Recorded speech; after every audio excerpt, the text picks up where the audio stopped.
Never put too much trust in friends. Learn how to use enemies. Judgment. Be wary of friends, they will betray you more quickly, for they are easily aroused to envy. They also become spoiled and tyrannical. But hire a former enemy, and he will be more loyal than a friend, because he has more to prove. In fact, you have more to fear from friends than from enemies. If you have no enemies, find a way to make them. Transgression of the law. In the mid-9th century AD, a young man named Michael III assumed the throne of the Byzantine Empire. His mother, the Empress Theodora, had been banished to a nunnery, and her lover, Theoctistus, had been murdered at the head of the conspiracy to dispossess Theodora and enthrone Michael. Had been Michael's uncle, Bardas, a man of intelligence and ambition. Michael was now a young, inexperienced ruler, surrounded by intriguers, murderers, and profligates. In this time of peril, he needed someone he could trust as his counselor, and his thoughts turned to Basilius, his best friend. Basilius had no experience whatsoever in government and politics. In fact, he was the head of the royal stables, but he had proven his love and gratitude time and again. They had met a few years before, when Michael had been visiting the stables just as a wild horse got loose. Basilius, a young groom from peasant Macedonian stock, had saved Michael's life. The groom's strength and courage had impressed Michael, who immediately raised Basilius from the obscurity of being a horse trainer to the position of head of the stables. He loaded his friend with gifts and favors, and they became inseparable. Basilius was sent to the finest school in Byzantium, and the crude peasant became a cultured and sophisticated courtier. Now Michael was emperor, and in need of someone loyal. Who could he better trust with the post of chamberlain and chief counselor than a young man who owed him everything? Basilius could be trained for the job, and Michael loved him like a brother. Ignoring the advice of those who recommended the much more qualified Bardas, Michael chose his friend. Basilius learned well, and was soon advising the emperor on all matters of state. The only problem seemed to be money. Basilius never had enough. Exposure to the splendor of Byzantine court life made him avaricious for the perks of power. Michael doubled, then tripled his salary, ennobled him, and married him off to his own mistress, Eudoxia Ingarina. Keeping such a trusted friend and advisor satisfied was worth any price. But more trouble was to come. Bardas was now head of the army, and Basilius convinced Michael that the man was hopelessly ambitious.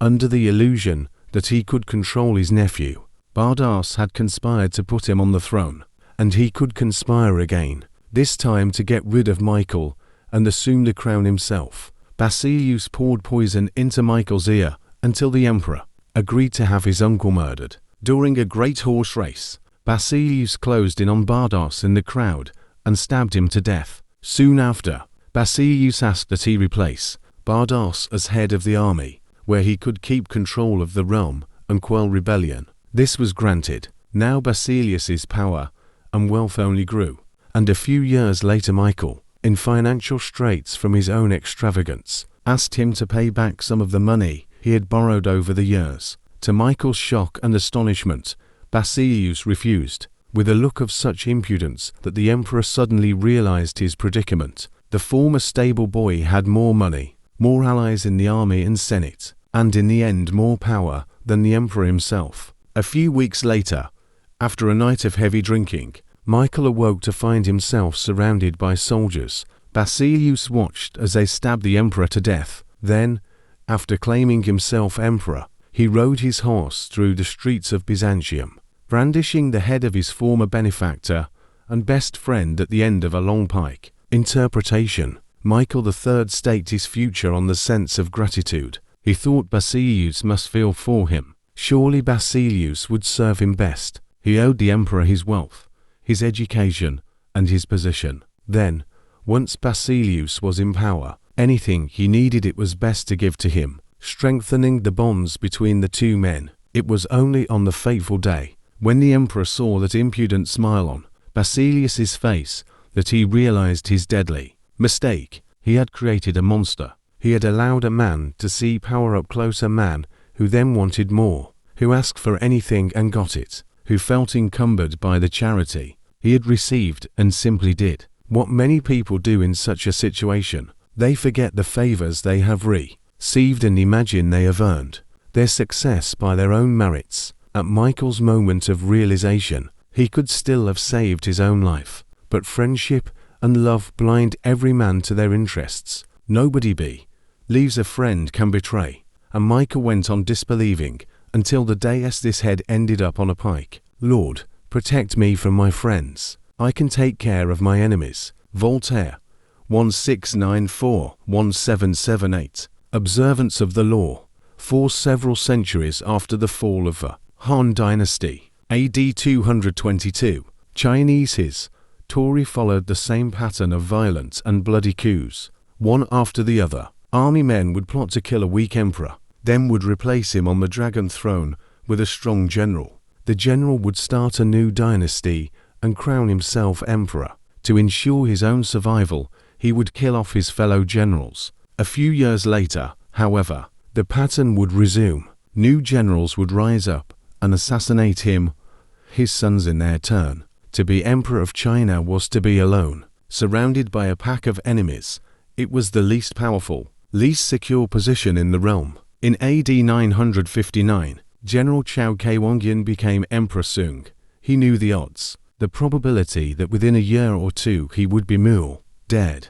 How could he break the pattern? Soon after becoming emperor, Sung ordered a banquet to celebrate the new dynasty, and invited the most powerful commanders in the army. After they had drunk much wine, he dismissed the guards and everybody else except the generals, who now feared he would murder them in one fell swoop. Instead, he addressed them. The whole day is spent in fear, and I am unhappy both at the table and in my bed. For which one of you does not dream of ascending the throne? I do not doubt your allegiance. But if by some chance your subordinates, seeking wealth and position, were to force the emperor's yellow robe upon you in turn, how could you refuse it? Drunk and fearing for their lives, the generals proclaimed their innocence and their loyalty, but soon had other ideas. The best way to pass one's days is in peaceful enjoyment of riches and honor. If you are willing to give up your commands, I am ready to provide you with fine estates and beautiful dwellings,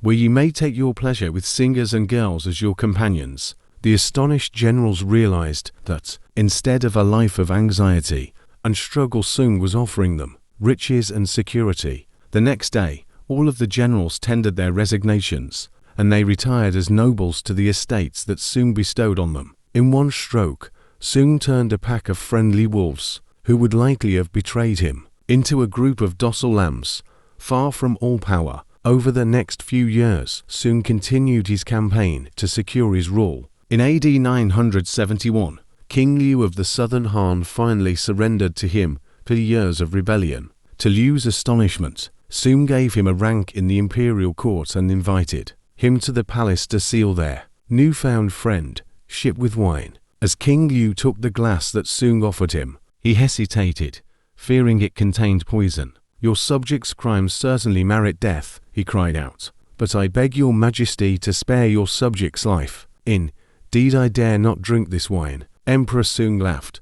took the glass from Liu, and swallowed it himself. There was no poison. From then on, Liu became his most trusted and loyal friend. At the time, China had splintered into many smaller kingdoms. When Qian Shu, the king of one of these, was defeated, Sung's ministers advised the emperor to lock this rebel up. They presented documents proving that he was still conspiring to kill Sung. When Qian Shu came to visit the emperor, however, instead of locking him up, Sung honored him. He also gave him a package, which he told the former king to open. When he was halfway home, Qian Shu opened the bundle on his return journey and saw that it contained all the papers documenting his conspiracy. He realized that Sung knew of his murderous plans, yet had spared him nonetheless. This generosity won him over, and he too became one of Sung's most loyal vassals. A Chinese proverb compares friends to the jaws and teeth of a dangerous animal. If you are not careful, you will find them chewing you up. Emperor Sung knew the jaws he was passing between when he assumed the throne. His friends in the army would chew him up like meat, and if he somehow survived, His friends in the government would have him for supper.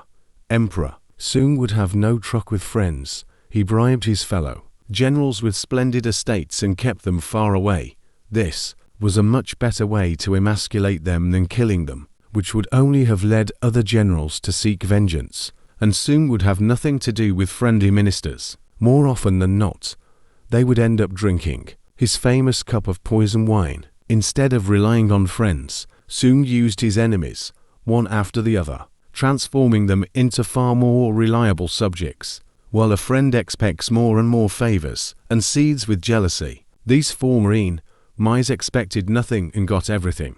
A man suddenly spared the guillotine is a grateful man indeed, and will go to the ends of the earth for the man who has pardoned him. In time, these former enemies became Sung's most trusted friends, and Sung was finally able to break the pattern of coups, violence, and civil war. The Sung dynasty ruled China for more than 300 years. In a speech Abraham Lincoln delivered at the height of the Civil War, he referred to the Southerners as fellow human beings who were in error. An elderly lady chastised him for not calling them irreconcilable, enemies who must be destroyed. "Why, madam," Lincoln replied, "do I not destroy my enemies when I make them my friends?" Keys to power. It is natural to want to employ your friends when you find yourself in times of need. The world is a harsh place, and your friends soften the harshness. Besides, you know them. Why depend on a stranger when you have a friend at hand? The problem is that you often do not know your friends as well as you imagine.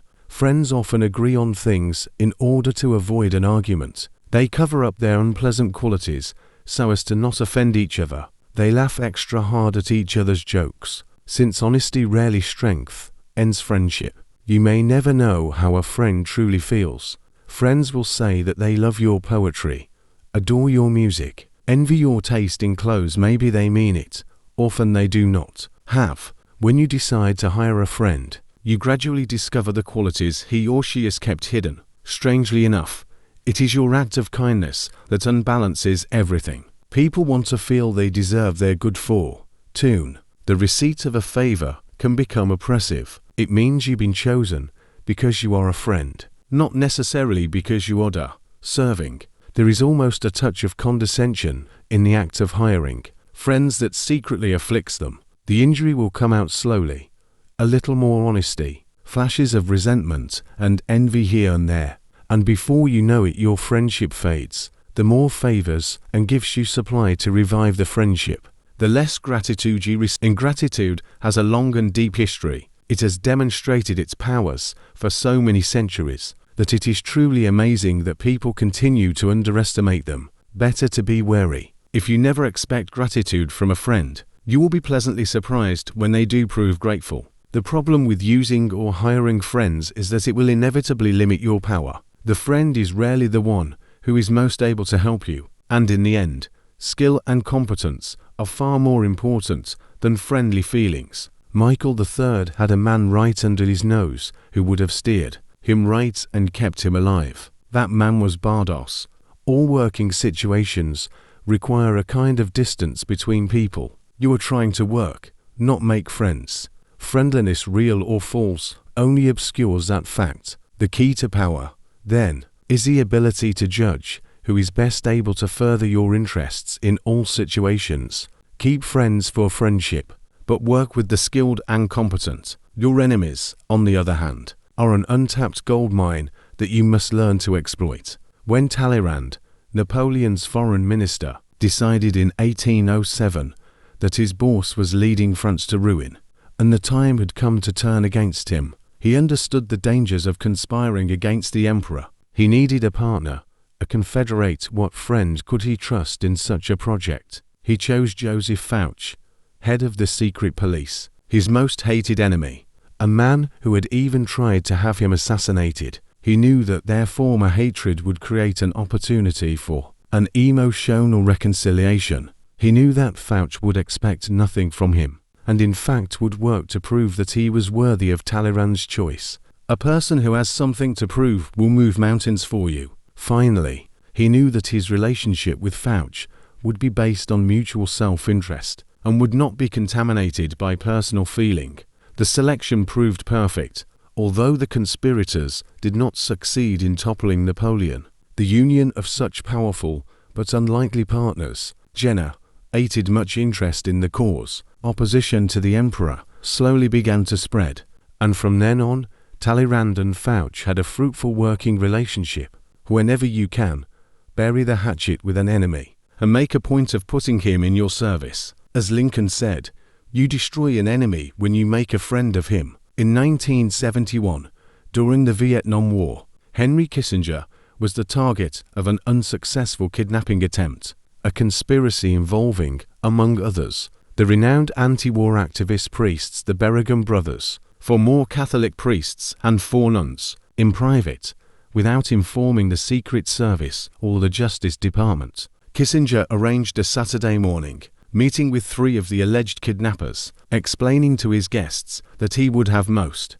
American soldiers out of Vietnam by mid-1972. He completely charmed them. They gave him some kidnapped Kissinger buttons, and one of them remained a friend of his 4 years, visiting him on several occasions. This was not just a one-time ploy. Kissinger made a policy of working with those who disagreed with him. Colleagues commented that he seemed to get along better with his enemies than with his friends. Without enemies around us, we grow lazy. An enemy at our heels sharpens our wits, keeping us focused and alert. It is sometimes better, then, to use enemies as enemies rather than transforming them into friends or allies. Mao Tse Tung saw conflict as key in his approach to power. In 1937, the Japanese invaded China, interrupting the civil war between Mao's communists and their enemy, the nationalists. Fearing that the Japanese would wipe them out, some communist leaders advocated leaving the nationalists to fight the Japanese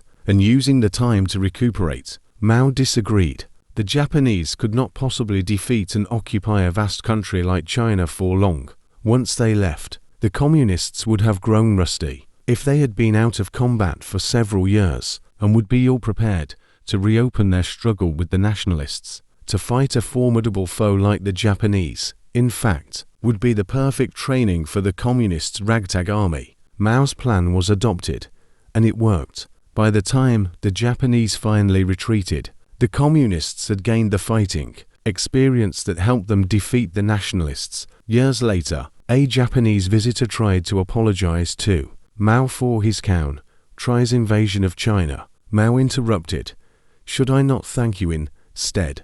Without a worthy opponent, he explained, a man or group cannot grow stronger. Mao's strategy of constant conflict has several key components. First, be certain that in the long run you will emerge victorious. Never pick a fight with someone you are not sure you can defeat, as Mao knew the Japanese would be defeated in time. Second, if you have no apparent enemies, you must sometimes set up a convenient target, even turning a friend into an enemy. Mao used this tactic time and again in politics. Third, use such enemies to define your cause more clearly to the public, even framing it as a struggle of good against evil. Mao actually encouraged China's disagreements with the Soviet Union and the United States. Without clear-cut enemies, he believed, his people would lose any sense of what Chinese communism meant.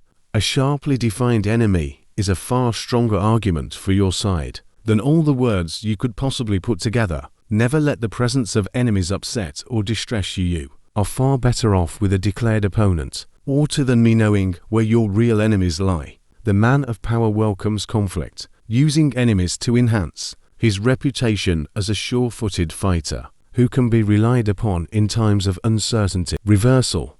Although it is generally best not to mix work with friendship, there are times when a friend can be used to greater effect than an enemy. A man of power, for example, often has dirty work that has to be done, but for the sake of appearances, it is generally preferable to have other people do it for him. Friends often do this the best, since their affection for him makes them willing to take chances. Also, if your plans go awry for some reason, you can use a friend as a convenient scapegoat. This fall of the favorite was a trick often used by kings and sovereigns. They would let their closest friend at court take the fall for a mistake, since the public would not believe that they would deliberately sacrifice a friend for such a purpose. Of course, after you play that card, you have lost your friend forever. It is best, then, to reserve the scapegoat role for someone who is close to you, but not too close. Finally, the problem about working with friends is that it confuses the boundaries and distances that working requires. But if both partners in the arrangement understand the dangers involved, a friend often can be employed to great effect. You must never let your guard down in such a venture, however.